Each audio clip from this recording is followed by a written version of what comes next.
Pawan Kalyan cinema వస్తుందంటే ఎంత హంగామా ఉంటుందో ప్రత్యేకంగా చెప్పక్కర్లేదు. ఇక పవన్ కళ్యాణ్ రాజకీయాల్లోకి వెళ్ళిన తర్వాత సినిమాలకు చాలా దూరం అయ్యారు.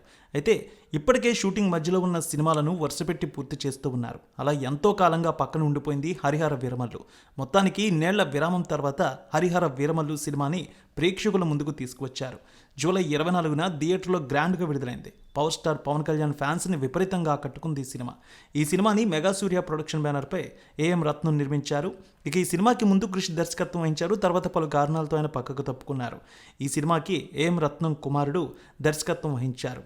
ఇక జ్యోతి కృష్ణ దర్శకత్వం వహించిన ఈ సినిమాలో పవన్ కళ్యాణ్తో పాటు నిధి అగర్వాల్, అర్జున్ రాంపాల్, బాబీ డియోల్, అనుపమ్ ఖేర్ నటించారు. అయితే తెలుగు, హిందీ, తమిళ్, కన్నడ, మలయాళ భాషల్లో ప్రపంచవ్యాప్తంగా మార్చి 28న విడుదల కావాల్సి ఉంది. కానీ చివరికి కొన్ని కారణాలతో పెండింగ్ వలన ఈ నెల 24వ తేదీన థియేటర్లోకి వచ్చింది. విఎఫ్ఎక్స్ వర్క్పై విమర్శలు వచ్చాయి. అయితే కొన్ని సీన్లు తొలగించి సినిమాని ట్రిమ్ చేసి విడుదల చేశారు.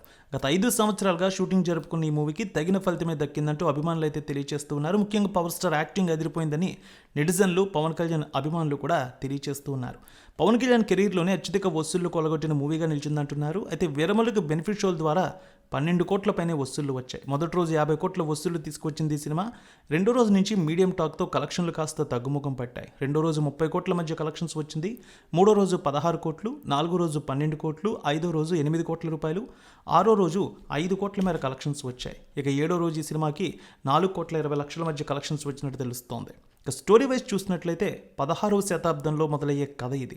మొఘల్ చక్రవర్తి ఔరంగజేబ్, బాబీ డియోల్ ఢిల్లీ పీఠంపై కూర్చొని ఎన్నెన్నో దురాఘాతాలకు పాల్పడుతూ ఉంటాడు. ఇలా పాలన కొనసాగిస్తూ ఉంటాడు. మత మార్పిడి కోసం దేశ ప్రజలని బలవంతం చేస్తాడు. అందుకు ఒప్పుకోకుండా హిందువులుగానే జీవించే వాళ్ళ నుంచి జిజియా పన్ను వసూలు చేస్తాడు. మరోపక్క ప్రజలు ఆకలితో అలమటిస్తున్నా వాళ్ళని పట్టించుకోకుండా దేశ సంపదని తెల్లదొరలు దోచుకు వెళ్తారు. వాళ్ళకు అనుకూలంగా కొద్దిమంది రాజులు, వాళ్ళ అనుచరులు పనిచేస్తూ ఉంటారు. వాళ్ళందరికీ వీరమల్లు. పవన్ కళ్యాణ్ అంటే హడల్. పెద్దవాళ్ల దగ్గరున్న సంపదని దోపిడీ చేసి పేదలకు పంచిపెడుతూ ఉంటాడు. బందర్ నుంచి హైదరాబాద్ నవాబ్ కుతుబ్ షాహీ దగ్గరకు తీసుకువెళ్తున్న వజ్రాలపై కన్నేస్తాడు వీరమల్లు. తన బలగంతో చార్మినార్ వరకు వచ్చి వజ్రాలు కాజేస్తాడు. అతని వీరత్వం గురించి తెలుసుకున్న కుతుబ్ షాహీ ఢిల్లీలో ఔరంగజేబ్ సింహాసనంపై ఉన్న కోహినూర్ వజ్రాన్ని తీసుకువచ్చే బాధ్యత అప్పచెబుతాడు. అయితే ఏ కారణాలతో దానికి వీరమల్లు ఒప్పుకున్నాడు? హైదరాబాద్ నుంచి ఢిల్లీకి వెళ్లే క్రమంలో ఎదురైనటువంటి పరిస్థితులేంటి? ఈ కథలో పంచమి, నిధి అగర్వాల్, అసలు ఆమె ఎవరు?